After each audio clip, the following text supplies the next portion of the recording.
대다수 투자자분들이 삼성전자, SK하이닉스만 좀 갖고 있는 게 아니라 좀 골고루 좀 분산했을 거예요. 만약에 좀 비중의 여력들이 좀 있다면 그동안 단기 조정폭을 좀 반전시킬 수 있는 기회가 좀 될 수 있다고 좀 보이는 게 빠르게 바뀌고 있거든요. 삼성전자가 이번 2분기 영업이익 컨센이 평균 기준에서 한 88조가 좀 됐었는데 100조까지 올랐어요. 100조를 넘는다면 100조까지 온다. 이거는 뭐 전체 뭐 글로벌 빅테크를 다 통틀어서 보더라도 가치 평가를 정말 이제 다르게 좀 봐야 되는 것이거든요. 외인 중심의 수급 전환 부분들이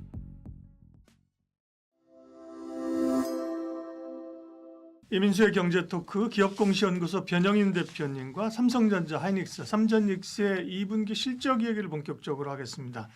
주가가 흔들릴 때도 사실 그 어떤 버팀목이 되는 게 실적을 봐라, 그죠? 2분기 실적은 뭐 합산해서 150조가 나온다 그러고 그렇죠. 계속 지금 실적 시즌까지 조금 남긴 했지만 실적에 대한 이제 기대감들이 있는 거잖아요. 실적 얘기를 한번 하겠습니다. 7월 초에 이제 삼성전자 2분기 잠정 실적 발표가 명확하게 일자는 픽스되지 않았는데 뭐 대략 한 3주 정도가 좀 남은 것 같고요.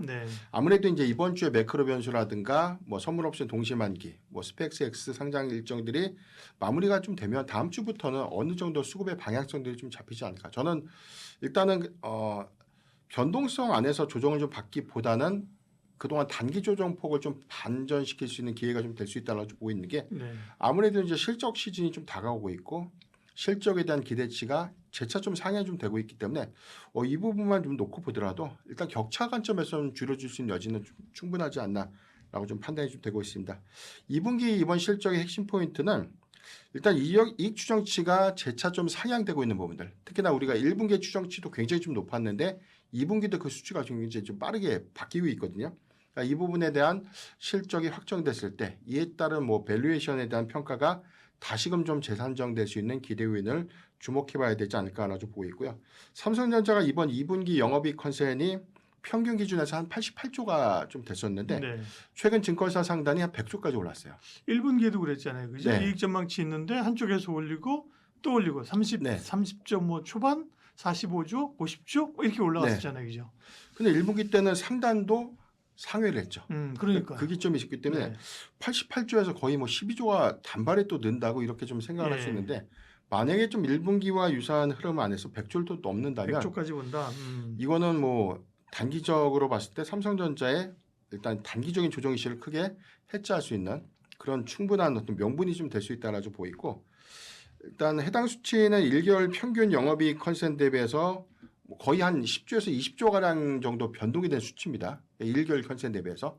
그런데 이제 실적 발표가 이제 3주가 남은 상황이기 때문에 뭐 2주 전, 1주 전 수치에서 보면 조금 더 상향될 수 있는 가능성은 좀 높지 않을까라고 보고 있는데 평균 컨센서스 추정치가 상회가 될 수 있는 부분을 보수적으로 보면 평균이 88조고 상단이 좀 100조니까 90조 원대 한 초중반까지는 평균 컨센이 좀 올라갈 수 있는 여지는 있다라고 보이고요. SK하이닉스의 경우에는 평균 기준의 이 영업이익 컨센서스가 한 64조가 좀 제시가 좀 됐었는데 최근 기준에서는 한 70조 원대 초중반까지 좀 상향이 됐습니다. 역시도 이제 삼성전자의 실적 발표 이후에 여기 더해선 오히려 좀 추가적인 어떤 이익 추정치를 다시금 더 산정할 수 있는 부분이기 때문에 약간은 좀 보수적으로 좀 제시되지 않았나. 그래서 삼성전자 실적 발표에 따른 내용에 따라서 SK하이닉스의 이익 추정치도 좀 바뀔 수가 있겠는데 일단 상단으로 지금 제시된 값을 좀 적용해 보니까요. 영업이익률이 80%대입니다.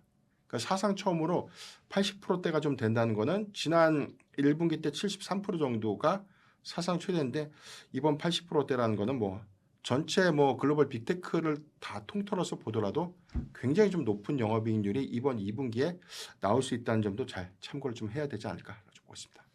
이제 주가가 흔들릴 때도 합산 2분기에 삼전닉스 합쳐서 150조 영업이익을 얘기를 했는데 지금 말씀하신 건 상단은 170조네요, 그죠? 계속 올라가는 흐름들입니다. 그러면 결국은 이제 이익이 늘어나는 것, 그 다음에 또 밸류를 얼마나 주느냐잖아요. 목표 주가를 지금 산정하고 있는 데는 어느 정도의 그 밸류를 주고 있는 거라고요? 저희가 밸류를 좀 부여할 때 선행PR 관점에서 지금 증권사 리포트에 대한 내용들을 좀 보면 한 10배 정도를 좀 적용하고 있죠. 최근에 마이크론이 UBS가 15배를 좀 적용한 TP 상향을 좀 했는데 그때 15배까지 안 가더라도 단순하게 10배로 추정했을 때 네. 40만 원대, SK하이닉스가 300만 원대가 좀 나와야 되고요. 다만 이제 EPS가 변동될 수 있는 여지가 있는 게 외화 환산 이익 부분에 대한 변수가 있죠.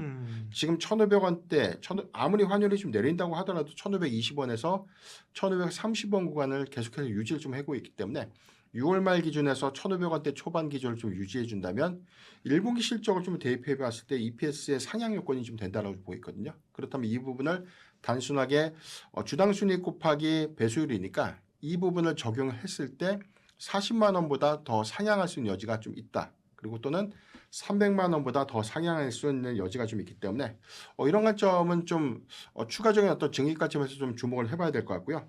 마이크론의 15배 배수율, 최근에 목표 주가 한 2배 정도 상향됐던 데이터를 보더라도 선행 PER 관점에서 12배에서 13배 정도에 대한 가치를 줬습니다. 그렇다면 이제 SK하이닉스가 이제 8월 달에 ADR 상장을 좀 하게 되면 자체적으로 이 SK하이닉스의 가치와 마이크론을 비교해서 볼 수 있는 가치가 좀 클 것이고요. 이에 따라서 시장이 좀 기대하고 있는 부분은 SK하이닉스의 외인 중심의 수급 전환 부분들이 주가 상승을 좀 이끌 것이다. 그러다면 삼성전자가 수혜가 좀 될 것인가? 전혀 그렇게 볼 수는 없죠. 가치감은 좀 키 맞추기 관점에서 좀 따라갈 것이기 때문에 이런 요인들은 수급적으로도 상당한 좀 기대 요인들이 좀 될 수 있다. 가지고 보고 있습니다. 네.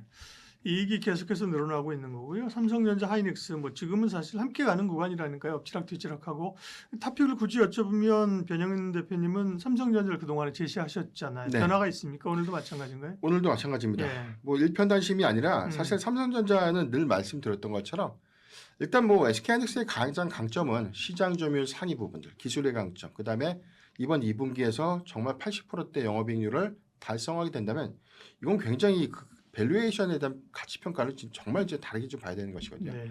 한 가지 더 부연을 하면 LTA 계획까지 다 부연돼서 사이클에 대한 장기화 기대감들이 뚜렷한 인식을 좀 준다면 밸류 상향 가치에 대한 부담 요인은 크게 좀 해소될 수 있다. 다만 이제 삼성전자가 SK하이닉스 대비해서 HBM 공급에 대한 후발주자긴 하지만 점유 상향 관점에서 특히나 이제 파운드리 부분에 베이스 로직 따위와 좀 연계됐던 부분들은 성과적인 측면의 기대 요인들이 될 수 있겠고요. 파운드리 부분에 대한 이익 기조가 이번 2분기의 흑자 전환을 좀 예측하진 않지만 상당히 좀 1분기 대비해서도 그 낙폭을 좀 크게 줄일 수 있는 기대 요인. 특히나 3분기 기점에서 파운드리 부분에 사상 처음인 흑자 전환을 좀 이루게 된다면 이 부분은 뭐 엑시노스 2000에 대한 출시가 하반기에 집중되고 있고 뭐 테슬라, 애플 같은 고객 사양 집중도가 앞으로 계속해서 추정 반영이 좀 되면 파운드리 부분에 대한 가치 부분이 추가적인 주가 가치의 상향을 이끌 수 있다는 관점에서 저는 삼성전자를 탑픽으로 좀 말씀드리겠습니다. 네. 삼성전자와 하이닉스 가운데 삼성전자의 포인트를 얘기를 해주셨습니다. 하이닉스가 이제 나쁘다는 게 아니고 그죠? 네. 여지가 조금 더 있다는 그런 말씀이에요. 네.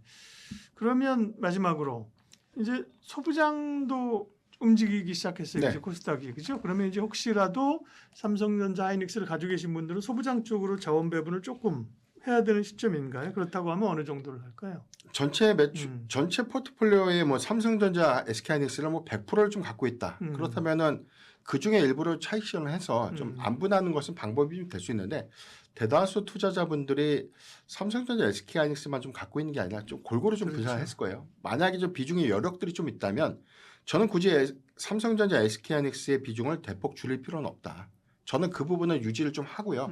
투자의 여력이 있을 때 일단 과대낙폭 구간이라면 저는 뭐 삼전닉스의 경우에는 오히려 추가적인 매수도 가능하지만 개별적으로 이제 코스닥 개별 종목들에 대한 수익 지표가 너무나 안 좋았고요. 연간 수익률을 보더라도 코스피가 85% 올랐을 때 오늘 기준에서 1.2% 정도가 그러니까요. 상승했거든요. 어제까지 마이너스였어요. 네. 네.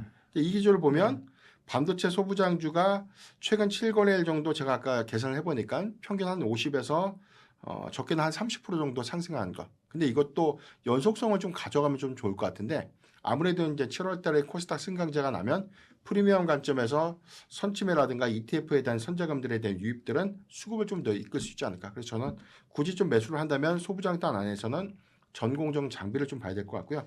시가총액 상위 단에서 뭐 주성 엔지니어링이나 뭐 리노공, 원익 IPS 같은 또는 이오테크닉스 같은 뭐 증착 장비 또는 미세화 공정 장비주들을 좀 위주로 봐야 되지 않을까 아주 보고 있습니다.